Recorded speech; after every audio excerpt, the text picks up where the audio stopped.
নমস্কাৰ আটাইকে। আজি আমি আহিছিলোঁ গোলাঘাট জিলাৰ নাহৰণিত আমাৰ এজনী ষ্টুডেণ্ট ফাৰ্মিন ফাৰহানৰ ঘৰত। ফাৰ্মিন ফাৰহানে এইবাৰ নৱোদয় বাছনি পৰীক্ষাত উত্তীৰ্ণ হৈ তাই ছিট পাইছে। গতিকে প্ৰথমতে মই ফাৰ্মিনক সুধিছোঁ, ফাৰ্মিন প্ৰথমতে তোমাৰ পৰিচয়টো দি দিয়া। নমস্কাৰ, মোৰ নাম ফাৰ্মিন ফাৰহান। আৰু তুমি প্ৰথমতে কোনখন স্কুলত পঢ়িছিলা আৰু তাৰপিছত নৱোদয় বাছনি পৰীক্ষাৰ কাৰণে কেনেকৈ পঢ়ি ছিট পালা অকণমান কৈ দিয়া আটাইকে। ছাৰ, মই আদৰ্শ এম.ই. স্কুলত পঢ়িছিলোঁ।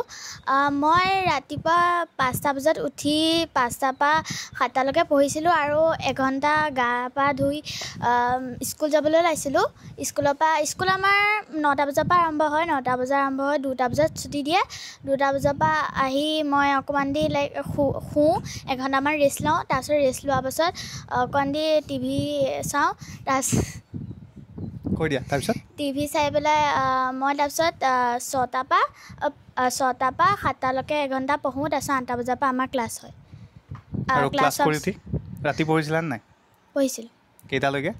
ছাৰ, ৰাতি ক্লাছ আমাৰ 9টালৈকে, 9টা বা 9:15লৈকে হয়। তাৰপিছত 9:15লৈকে হয় ছাৰ, এঘণ্টামান মই ৰিভাইজ কৰোঁ।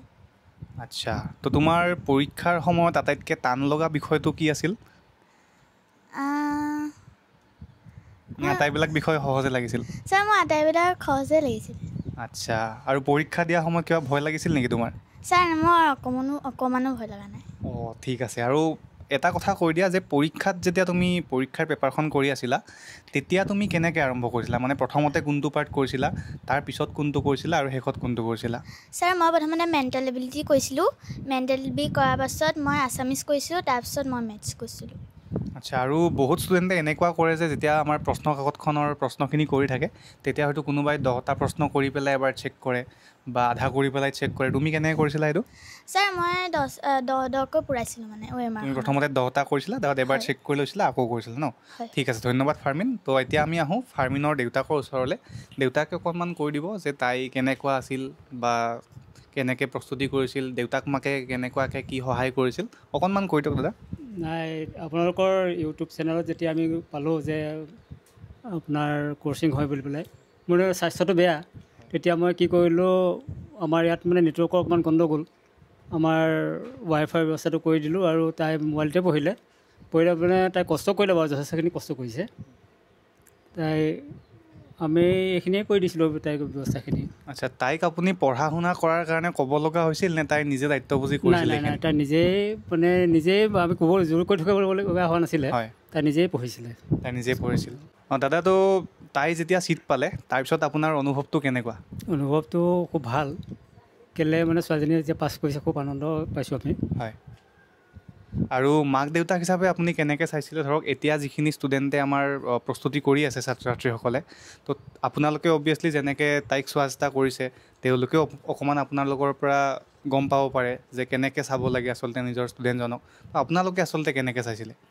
নহয়, এইখিনিতে মই ক'ম যে আমি অফলাইন দিয়াতকৈ আমি অনলাইনত দি পেলাই আপোনালোকৰ শিক্ষকসকলৰ যিখিনি মানে প্ৰচেষ্টা, সেইখিনি মানিব লাগিব আমি। আৰু যথেষ্ট আপোনালোকে কষ্ট কৰিছে আৰু মই বাকীখিনি গাৰ্জেণ্টকো কওঁ যে ইয়াৰ দ্বাৰা আমি উপকৃত হৈছোঁ আৰু আপোনালোকেও হ'ব ভৱিষ্যতে। আৰু ছাৰহঁতে বহুত কষ্ট কৰিছে এই ক্ষেত্ৰত। আমি ঘৰত আলোচনা কৰিছোঁ বা এওঁৰ লগতো মই আলোচনা কৰিছোঁ যে ছাৰহঁতে সঁচাকৈ বহুতখিনি কষ্ট কৰিছে। হয়, ধন্যবাদ। আচলতে আমাৰ এইটো কথা কপিল ছাৰে কৈ থাকে যে যেতিয়া ষ্টুডেণ্ট এজনে প্ৰস্তুতি কৰি থাকে তেতিয়া সেইটো আচলতে এটা ত্ৰিভুজৰ দৰে। কষ্ট ষ্টুডেণ্টজনে কৰিব, তাইৰ লগত টিচাৰখিনিয়ে কৰিব আৰু লগতে তাইৰ মাক দেউতাক বা অভিভাৱক যিখিনি থাকে তেওঁলোকে কৰিব। তো সেইটো হ'ল এটা ত্ৰিভুজ, আৰু যেতিয়া গোটেইখিনি মানুহৰ কষ্টখিনি ভাল হ'ব তেতিয়াহে আচলতে ষ্টুডেণ্টজনৰ ছিটটো ওলায়। তো সেইটোৱে আচল কথা। আচ্ছা, মই সেইকাৰণে সকলো আপোনালোকৰ মানে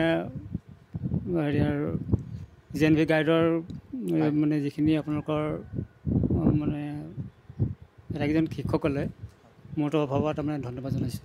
ধন্যবাদ। JNV গাইডৰ ফালৰ পৰা আমি আপোনালোক আটাইকে শুভেচ্ছা দিছোঁ, কাৰণ তাইৰ যিখিনি আচলতে প্ৰচেষ্টা আছিল তাত আপোনালোকৰ নিশ্চয় বহুতখিনি সহায় আছে, সেইকাৰণে তাই ছিটটো পাব সক্ষম হৈছে। গতিকে ফাৰ্মিন ফাৰহানকো আমি এবাৰ আমাৰ ফালৰ পৰা শুভেচ্ছা জ্ঞাপন কৰিছোঁ, লগতে তাইৰ অভিভাৱকসকল যিয়ে তাইক ইমান দিনে চোৱা চিতা কৰিছে, তো আটাইকে আমি শুভেচ্ছা জ্ঞাপন কৰিছোঁ। ধন্যবাদ।